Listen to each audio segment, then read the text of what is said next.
Papá, te damos gracias por un día más de vida, Señor, te damos gracias por la oportunidad de poder encontrarnos a través de esta plataforma, papá, a pesar de que no podemos juntarnos todos, de poder compartir este momento. Te pido que vos bendigas la vida de ese, papá, que hables a través de él, que bendigas el mensaje que él preparó para hoy y que podamos reflexionar, como decía Coco, en ese momento en el que nos entregamos a vos y recordarlo y recordar cuánto amor y cuánto perdón y cuánta gracia hay en vos, papá. Te agradezco enormemente por la vida de ese, te pido que lo bendigas, te pido que bendigas a su familia y que lo guíes en la tarde-noche de hoy para traer el mensaje, Señor. En tu santo nombre, amén.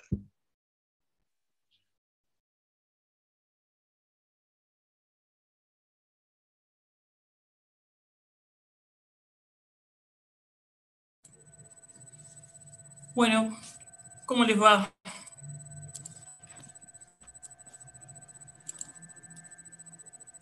Eh, Ahí estamos. Eh, bueno, hoy la idea es hacer un poco de revisionismo histórico, hacer una relectura de un suceso eh, del que hemos oído mucho, pero por ahí se estudia muy poco.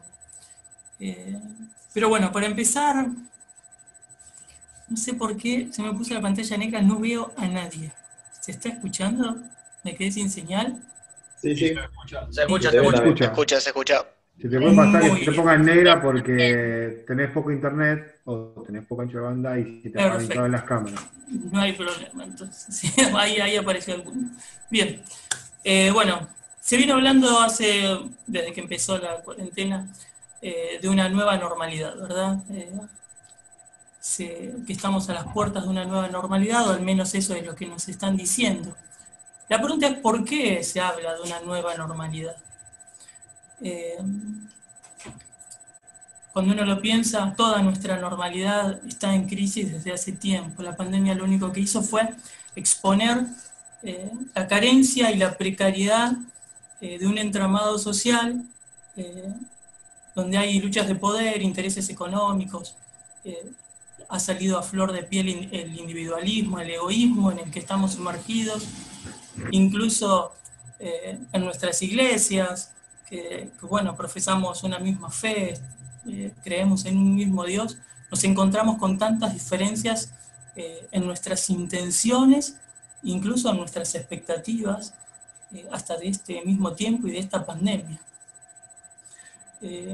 Y bueno, como algo muy evidente, esta pandemia nos ha obligado a cerrar nuestros templos, a detenernos y con una posibilidad única, sí, realmente única, de comenzar de nuevo. Eh, Creo que a partir de acá podemos reflexionar sobre qué nos trajo hasta acá, por qué llegamos hasta este punto, y a partir de ahí poder encarar o repensar cómo vamos a arrancar de nuevo. ¿De qué hablamos cuando hablamos de una nueva normalidad? Eh, Así que a mí se me ocurrió empezar pensar pues no es la primera vez, sobre todo encontramos muchos sucesos en la Biblia en los que eh, personajes puntuales se encuentran con esta posibilidad de reestructurar o de repensar una nueva normalidad. Incluso, qué sé yo, como ejemplos tenemos el arca de Noé, Noé, ¿no? y el diluvio, la torre de Babel, eh, la intervención de Dios en Egipto, con la salida del pueblo de Israel. O sea, fueron todos sucesos que ponen de cara a una persona o a un pueblo frente a algo nuevo en el que tienen que replantearse eh, cómo seguir. Y creo que estamos en un tiempo muy parecido a esos. Y a mí se me ocurrió detenerme eh, en el siglo VI antes de Cristo, cuando el pueblo de Israel, o lo que quedaba del pueblo de Israel, tiene que volver de Babilonia en el exilio, del exilio a Canaán. Y realmente se encuentra con la responsabilidad de recrear esta nueva normalidad. Todos más o menos saben de qué estoy hablando, el exilio de Israel. Si hay alguien, necesito decir algunas cosas más, ¿no? ¿Verdad? ¿Sí? ¿Las enseñas, no? Lo de El Nehemías. exilio, el pueblo de Israel. ¿Saben de qué estamos hablando? ¿O no? ¿La vuelta con Nehemías ¿Sí? o qué? La vuelta con Nehemías, con Esdras. Vamos a ir un poquito más atrás, unos años antes, unos 50, 70 años antes, hay un suceso que en la Biblia se conoce como el Día del Señor. Ya muchos profetas lo venían anunciando desde hacía tiempo, la llegada del Día del Señor. La llegada del Día del Señor era un día de juicio. Amós lo relata, hay muchos pasajes, muchos profetas que vienen anunciando este tiempo, y Amós dice, busqué uno de los textos de los que hay muchos, Jeremías, Amós, Abdías, Miqueas, Ezequiel es uno de los que más denuncia muchas de las injusticias que se están viviendo en ese tiempo, por los cuales Dios va a venir en un día de juicio. Y Amós en el capítulo 5, si alguno lo quiere buscar, yo lo voy a leer, creo que es la versión Dios habla hoy. Les dice, ustedes odian que delante de todos desenmascara la injusticia. Detestan al que habla con la verdad. Se han aprovechado de los pobres, cobrándoles injustos. Su mal proceder han logrado, con su mal proceder han logrado construir casas lujosas, pero les aseguro no vivir en ellas. Han plantado hermosos viñedos, pero no podrán beber de su vino. Yo sé cuántas faltas han cometido y sé lo terrible que son sus pecados. Ustedes oprimen al pobre, oprimen al justo, aceptan sobornos, no dejan que en los tribunales haya justicia para los pobres. Por eso el sabio calla, pues son tiempos malos. Busquen el bien y no el mal, y vivirán. Y así el Señor Todopoderoso estará finalmente con ustedes, así como ustedes lo dicen. Odien el mal y amen el bien. Asegúrense de que haya justicia en los tribunales. De esta forma, quizá el Señor Dios Todopoderoso tenga compasión del resto que quedó de Israel. El día del Señor será de oscuridad y no de luz. Será un día negro, sin claridad alguna. Odio sus fiestas, me desagradan sus reuniones religiosas. Aunque me hagan sacrificios que deben quemarse completamente, no me complacen. Tampoco les presto atención a sus ofrendas para festejar. Alejen de mí el ruido de sus canciones. No escucharé la música de sus arpas. Mejor hagan que la justicia fluya como el agua y que sean solidarios de continuo, como una fuente inagotable. Ezequiel va a denunciar muchas otras cosas más en relación a los maltratos y al olvido de la gente pobre, de las viudas, de los huérfanos, el maltrato con los inmigrantes. Lo va a decir también de otra manera cuando dice violencia es quedarse bebiendo y haciendo fiestas a costa del pueblo pobre y débil que sufre. Y luego orar y ofrecer ofrendas a Jehová, como si de eso se tratara practicar la justicia y derecho. Era evidente que el pueblo de Israel estaba jugando una doble vida, ¿verdad?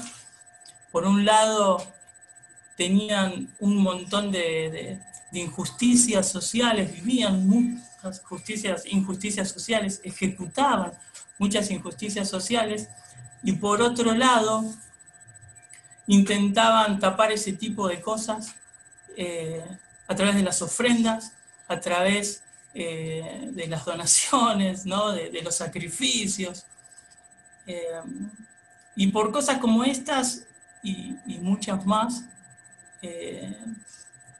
es que Dios les dice: alejen de mí sus cantos, no me complacen sus ofrendas, me desagradan sus reuniones. Y Dios les habló muchas veces, de muchas maneras. Muchos profetas se levantaron, la mayoría de ellos no terminaron bien. Al fin y al cabo, el gran día del juicio llegó.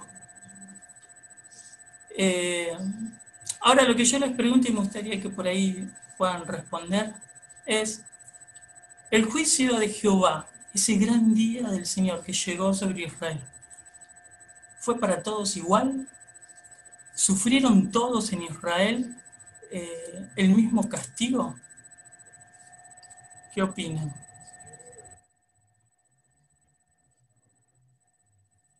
¿Alguna opinión? ¿Alguien que quiera decir algo? ¿No es un examen? ¿Qué les parece? Aunque sea un sí, un no. No. No sé si cayó para todos igual, claro. No. ¿Por qué? ¿Qué se les ocurre? Porque por lo general, a veces uno escucha o esta generalidad o esta generalización donde el pueblo de Israel era todo pecador, era todo idólatra, y todos fueron llevados a Babilonia. Me parece que lo más afectado fue Jerusalén al tener a los israelitas como muy enfocados en eso, de que en Jerusalén era la ciudad santa donde Dios estaba, el lugar donde estaba la presencia de Dios, digamos. Capaz que eso fue como lo más afectado en relación al otro, a lo amplio que era Israel, digamos.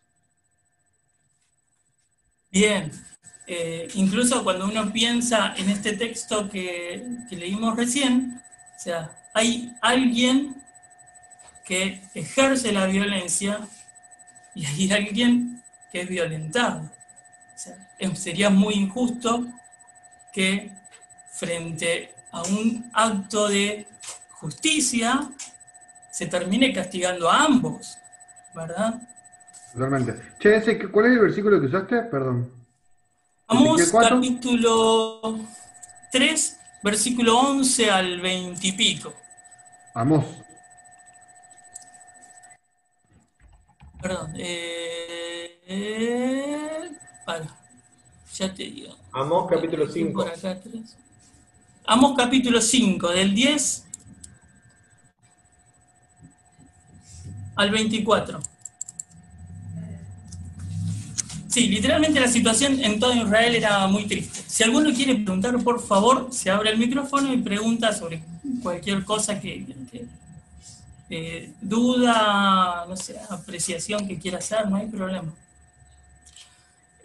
La situación era muy triste. Los profetas, cuando uno más o menos hace un relato o junta todos los relatos de los profetas, uno encuentra que el foco de violencia, el foco de injusticia estaba en las ciudades. Los que más injusticias ejercían sobre el pueblo eran los reyes, los hijos de los reyes, todos los principales, los grandes terratenientes, la gente pobre, por los grandes impuestos que tenían, entregaban a sus hijas, a sus hijos al servicio del rey o de los grandes terratenientes, entregaban sus tierras, terminaban trabajando por montos muy bajos, obviamente no tenían una justicia real en las cortes. Los profetas eran pagados, sí, que traían palabras en nombre de Dios, como lo va a decir Jeremías, cuando dicen: ustedes hablan en nombre de Jehová, cosas que yo nunca he hablado. Incluso les prohíbe a los profetas decir ha dicho Jehová. Como una forma de decir: si hay algún profeta que dice ha dicho Jehová, den por sentado que yo no lo dije. porque yo no voy a decir más esas palabras. Hoy estaba, disculpa, hoy justo leí Jeremías 7 del 1 al 18, después si quieren léanlo, y justamente dice todo esto. Habla puntualmente sobre el templo y lo que pasaba en el templo, y justamente vuelve con los huérfanos, las viudas, y también cuenta todo esto, y también hay una parte que es la última que me llamó mucho la atención, que bueno, habla de que la gente junta leña y cocina, y como que todo eso era ofrenda a dioses paganos, y todo lo que hacían ofendía a Dios, porque justamente vivían de una manera no acorde a lo que Él pedía. Era como que su vida, después de tanto tiempo, o inconscientemente o por costumbre, no iba de acuerdo a lo que Dios pedía. Así que justo lo leí hoy. Jeremías 7, del 1 al 18. Muchas gracias, Guille. Y si leemos lo que va a decir Amós en el capítulo 3, como una profecía de lo que iba a pasar, capítulo 3, versículo 11, dice: Jerusalén, en aquel tiempo ya no sentirás vergüenza por todos los pecados que cometiste en mi contra. Sacaré de ti a los que se creen tan importantes, y no quedarán más arrogantes en mi monte santo, solo quedarán allí los sencillos y humildes, que confían en el nombre del Señor. Los sobrevivientes del pueblo de Israel no harán el mal, ni dirán falsedades, ni mentirán. Ellos serán como ovejas que pastan y se acuestan tranquilas, sin miedo a ser atacadas. Evidentemente quedó gente en la tierra. Si uno se pregunta en base a esto que acabamos de leer, el remanente de Israel, ¿cuál era? ¿El que se fue a Babilonia o el que quedó en la tierra? ¿Alguna se anima a decir algo? ¿Cómo fue la pregunta? Si nos basamos en este texto, el remanente del pueblo de Israel, ¿cuál fue?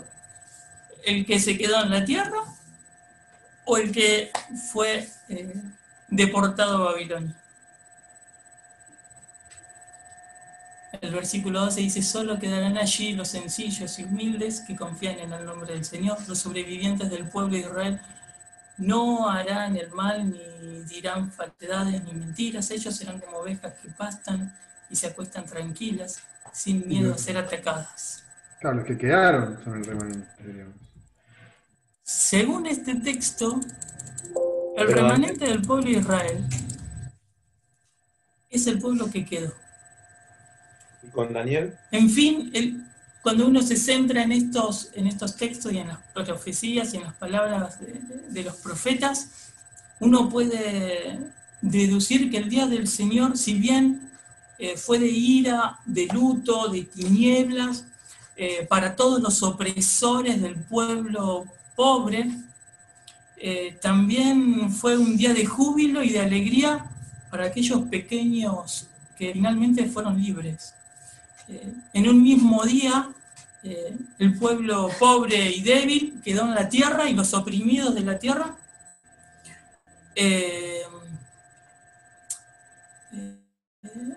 fueron borrados de la tierra, ¿no?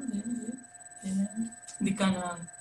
En un día se les hizo justicia y pudieron comer, descansar sin que nadie los moleste. Las ciudades y el pueblo fueron destruidos, pero el pueblo del campo ganó mucho, como decía Miqueas. El pueblo del campo ganó mucho y mucho, porque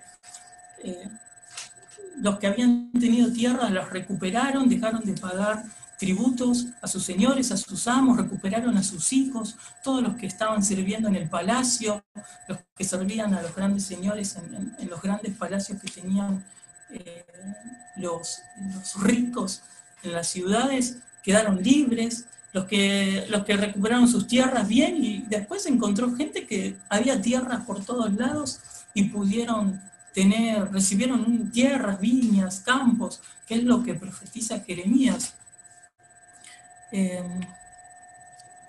Y esto, por ahí muy pocas veces lo vemos, muy pocas veces lo leemos. El día del Señor, el día del juicio, como muchas veces lo vemos, es un día muy oscuro, muy terrible, y si bien esto muchas veces se usa para hablar del día en el que el Señor vuelva, siempre es para nosotros un día muy tenebroso. Pero si bien lo fue para aquellos que se oponían a Dios, aquellos que mataban a los profetas, aquellos que resistían a Dios. Y fue un día de mucha alegría, de mucha celebración para ese pueblo oprimido que quedó en el campo.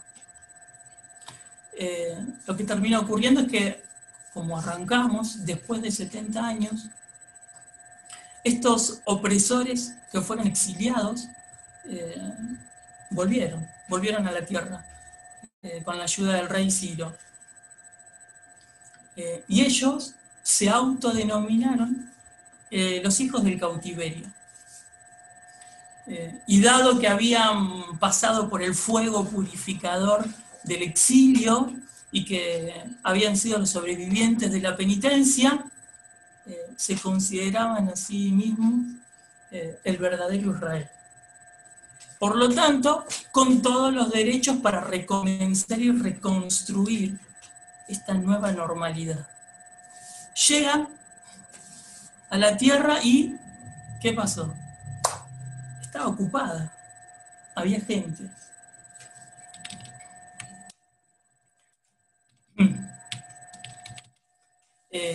Obviamente que no fue fácil.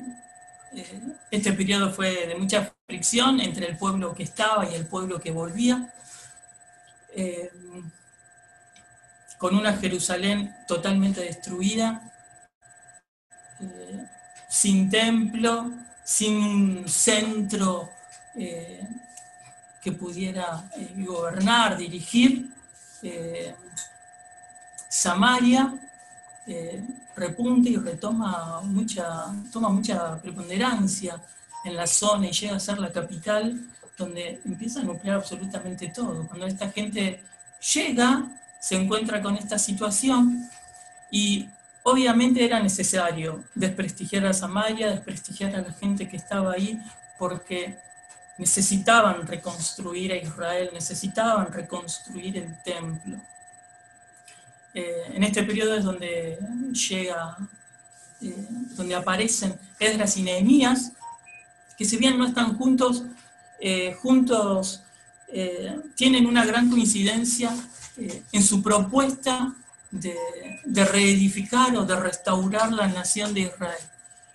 Una de las propuestas era totalmente moralizadora y de apego estricto a la ley. Ellos genuinamente creían que para volver a Dios, para volver a encontrar el favor de Dios para esto que emprendían, necesitaban ser estrictos en volver a la palabra de Dios. Es la razón por la que Esdras se toma el trabajo de traer todos los libros, traer toda la ley, leerla todos los sábados, porque él está seguro que hay que ser estrictos en volver a la ley de Dios. A esto se le suman profetas como Ageo y Zacarías, que estaban convencidos de que con la construcción del templo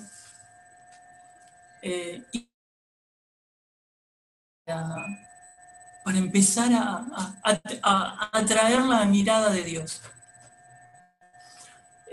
Y esto me recuerda mucho cuando uno escucha las noticias del actual Israel, que ya hace años que se están preparando para la reapertura del templo. Ya tienen todos los sacerdotes listos, tienen todos los instrumentos para los sacrificios, están preparando a los animales, la vestimenta, han tratado de reconstruir las líneas y los linajes sacerdotales para hacerlo. Bueno, acá pasó más o menos lo mismo. A lo largo de estos 70 años, ellos supieron guardar estas cosas. En Ageo encontramos a Josué, que era de la línea sacerdotal, y a Zorobabel, que era del linaje real, del linaje davídico. Porque necesitaban construir otra vez la monarquía. ¿Sí? Jesús, el Mesías, iba a venir del linaje real. Por lo tanto, ellos guardaron ese linaje y lo necesitaban reconstruir. Y eso era parte de su identidad nacional. En ese tiempo es donde, por ahí, un poco más adelante, pero bueno, cuando se escriben los libros de Jueces, y uno escucha la frase en el libro de Jueces cuando dicen, cada uno hacía lo que bien le parecía, porque todavía no había rey. Así que esa era la forma en la que ellos se identificaban. El rey, el reinado, la monarquía era parte de su identidad. Y para restablecer el reino de Israel, ellos necesitaban la ciudad, los muros, el templo, y esta propuesta rápidamente, imagínense, que recibió todo el apoyo de todos aquellos que estaban en el exilio, porque les venía muy bien, la encontraron muy conveniente para recuperar, en primer lugar, las tierras, y junto con ello, su posición social, económica y política, porque todas las tierras estaban ocupadas ya. Así que se encontraron con un gran problema apenas llegaron. Ya voy a llegar al punto. Se encontraron con un gran problema. En primera instancia, todos los que estaban en la tierra, los pobres que habían quedado en la tierra, se pusieron muy felices de que estos volvieran. Porque era parte de la profecía, era parte de reencontrarse y reconstruir el Israel de Dios. Así que en primera instancia llegaron y fueron bien recibidos, con mucho temor, pero bien recibidos, y se acercaron para ayudar en la construcción del templo. ¿Qué pasó? ¿Qué se imagina? No los dejaron. Fueron rechazados así de una. No, ustedes no son el pueblo de Israel. Perdónenme, muchachos, pero ustedes no son el pueblo de Israel. El otro, perdón. Acá estamos. Ustedes no son el pueblo de Israel. Así que comenzaron unas situaciones de conflicto terribles que las encontramos en el libro de Nehemías, donde hubo tal resistencia que la edificación del templo se retrasó cerca de 100 años. Cerca de 100 años se retrasó la edificación del templo. Y gran parte de la resistencia es entendible, porque al dejarlos afuera de una, ¿no? de buenas a primera, se vio como la construcción del templo era un gran peligro. Era volver a la esclavitud, era volver a los tributos, era volver a la obediencia de amos, de señores, era volver al servicio, era volver a la pobreza, era volver a la esclavitud. El templo, la ciudad, las murallas, no eran un símbolo de prosperidad para la gente que estaba ahí. No estaba bien visto, no era lo que querían para ellos. A lo largo de todo este tiempo, podemos decir que hubo muchas intenciones de achicar esa brecha por parte de los que venían. Entonces, pronto se dispuso toda la estructura sacerdotal para que a los pobres habitantes de la tierra para que estos pobres pudieran reincorporarse al remanente de Israel, como ellos se autodenominaban. Así que cada sábado se les leyó el libro de la ley, se los obligó a expulsar a sus esposas extranjeras, se los obligó incluso a despedir a sus hijos para que se fueran, y el que no quería se iba también con ellos.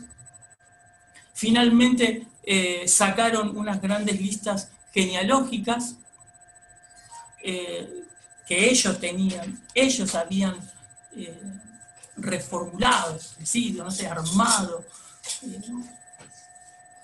Y el que no estaba allí, o era difícil, o era de dudosa procedencia, directamente se iba, tenía que dejar las tierras.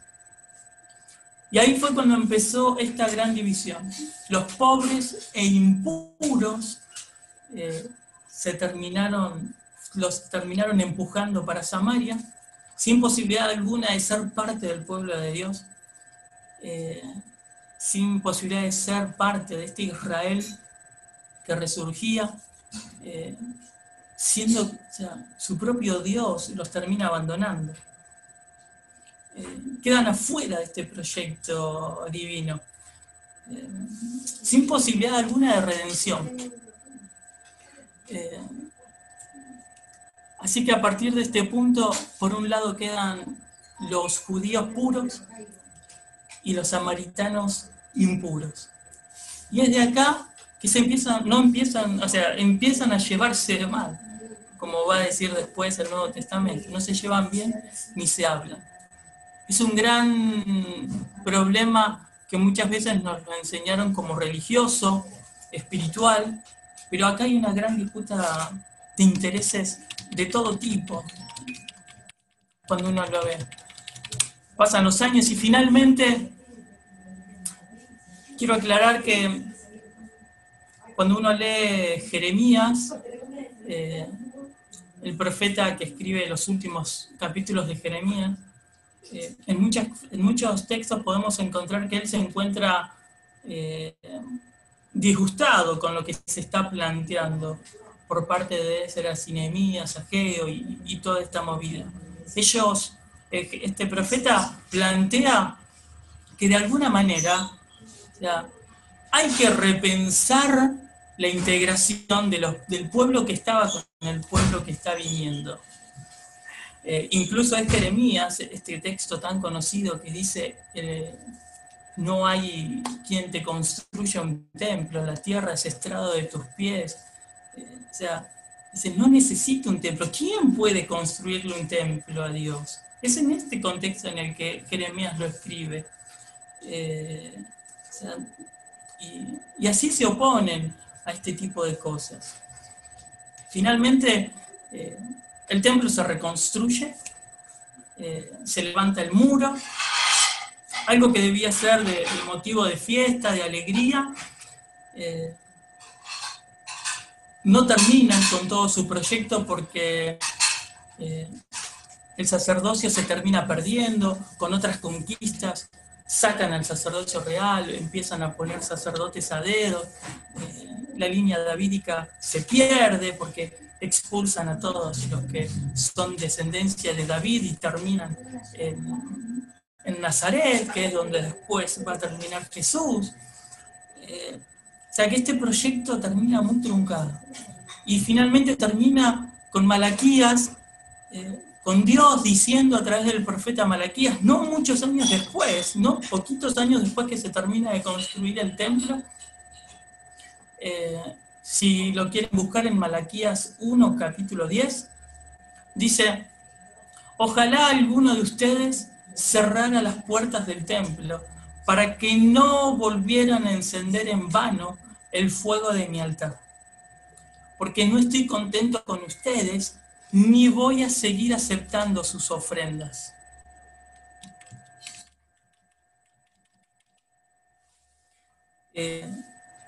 Dios los anima a un cambio real, ¿verdad? El templo no se cerró. Y el pueblo que prevaleció en esta lucha, en este encuentro de intereses,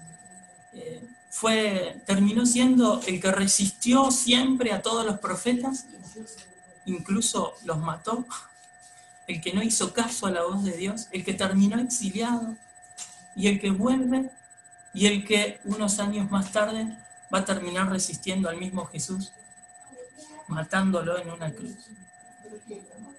Infelizmente, todo concluyó en una nueva normalidad que terminó siendo la misma de antes. La misma de antes. Tantos cambios, tanto movimiento para que todo siga igual. Después de unos años más es lindo ver a Dios mismo en persona, a través de la persona de Jesús, llegando, después de decir, yo he venido a buscar las ovejas descarriadas de Israel, viendo a Jesús con la necesidad de pasar por Samaria. Y al encontrarse con una mujer, en el diálogo le dice, 5 maridos has tenido y el que tienes ahora tampoco es tu marido. Sin duda que se lo dice a ella, pero uno puede también traer a memoria todas estas cosas que habían quedado sin resolver.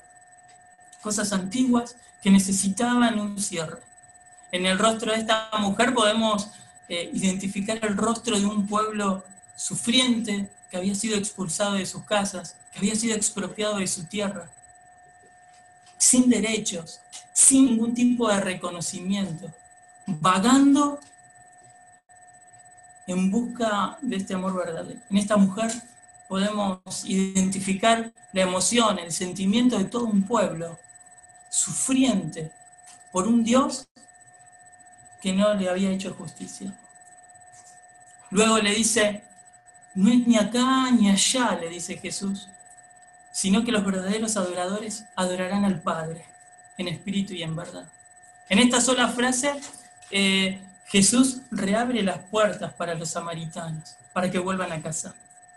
Les habla del Padre de manera común, de un Padre que les es común, reconociéndolos como hijos. No es acá, no es allá, no es en templos, no es por nombres, no es con apellidos, no es con ofrendas ni sacrificios interesados, es con acciones verdaderas que nacen de un amor verdadero. Y a partir de acá es donde mi propuesta a la pregunta inicial, que es, bueno, ¿desde dónde empezamos a construir la nueva normalidad? Para no pensarla solo desde una adaptación de lo que venimos haciendo siempre, para no pensarla de, bueno, cambiemos todo para que no cambie nada. Es de donde yo propongo empezar a reestructurar, a reedificar, a consolidar una nueva normalidad. Una normalidad en la que lo normal sea la solidaridad, sea el cuidado de los débiles, sea no olvidar a aquellos que no tienen voz, aquellos que necesitan cuidados. Que esté una normalidad que no esté apegada a las estructuras de poder, a los intereses de los que más tienen. Una normalidad más igualitaria, una normalidad más inclusiva, una normalidad incluso fuera de los templos, una normalidad que se viva igual, tanto dentro como fuera. Un cristianismo en las calles, en las plazas, que abrace literalmente, que abrace a las ovejas perdidas de Dios, del pueblo de Dios. Sin discriminaciones raciales, sin discriminaciones étnicas, sin discriminaciones religiosas, en esto de sentirnos superiores, como le pasó al pueblo de Israel, sin creernos que somos los herederos de la gran promesa de Dios y nosotros decidimos quién entra y quién no entra. Con brazos abiertos, desde esta normalidad que nos dejó Jesús, que nos enseñó Jesús, por las calles, al costado del camino, recibiendo a los que no tienen, ayudando a los que no tienen voz, partiendo el pan con los que no lo tienen. Y no desde lo que se hace, sino desde esta nueva mirada desde el corazón, ¿verdad? Como decía recién, con acciones verdaderas que nacen de un amor verdadero, sin intereses propios, ni siquiera intereses comunitarios, animándonos a amar al punto de dar la vida, al punto de entregarlo todo. Una normalidad como la que nos mostró Jesús. Una normalidad que no es nueva, una nueva normalidad como la anterior, como la vieja normalidad, que fue la que nos mostró Jesús. Caminar como Él caminó, andar como Él anduvo. Esto era lo que quería compartir, por ahí un poco complejo al comienzo para comentar, pero quería tocar este texto porque por ahí nos cuesta hacer una relectura desde otro lugar a veces de la Biblia. Nos han enseñado tanto del pueblo de Israel desde una sola mirada y encontrar a un Esdras, a un Nehemías que desde su amor genuino por Dios, desde su amor genuino, desde mi punto de vista, un tanto ingenuos a la hora de no poder ver que mucho de lo que ellos hicieron fue manipulado por otros intereses. Revisar, hacer una revisión de nuestra fe, hacer una revisión de nuestras acciones, también es repensar este tipo de cosas, ¿sí? No solo quedarnos en la buena intención, sino también apuntar y mirar qué es lo que se afecta, quién sufre, quién no sufre, quién se beneficia con mis acciones, quién no se beneficia. Y en todas esas cosas, en la balanza, ya tomar una decisión, ¿sí? Creo que eso es más o menos lo que quería compartir. Señor Jesús, cuántas gracias te damos por lo que hiciste en nuestras vidas. Gracias por habernos de alguna forma elegido para darnos tu amor. Gracias por darnos un corazón para aceptar ese amor. Señor Jesús, frente a todo esto que está pasando, es difícil saber cómo seguir, es difícil saber hacer una lectura de lo que está pasando. Te pedimos que nos des mucha sabiduría, pero que nos des la convicción de saber de que si permanecemos en tu amor, vamos a estar bien encaminados. Ayúdanos a permanecer en este amor, así como vos dijiste, Señor, que permaneciéramos en tu amor con nosotros. Que ese fue el legado que nos dejaste. Ámense los unos a los otros como yo te amo. Señor, ayúdanos a permanecer en este amor. Y así, Señor, vamos a evitar muchos errores. Señor, te damos gracias. Te damos gracias por este tiempo que nos permitís vivir. Gracias por este espacio donde podemos charlar. Señor, a cada uno de nosotros, danos la capacidad de reflexionar y poder ayudarnos entre nosotros, ayude a todos, a salir de este embrollo, Señor, lo mejor que se pueda. De tu mano, abrazados a tu gracia, Señor, entendiendo que tenemos ya el perdón por cada uno de nuestros errores, pero también tenemos, Señor, tu compañía para seguir adelante en todo lo que hacemos.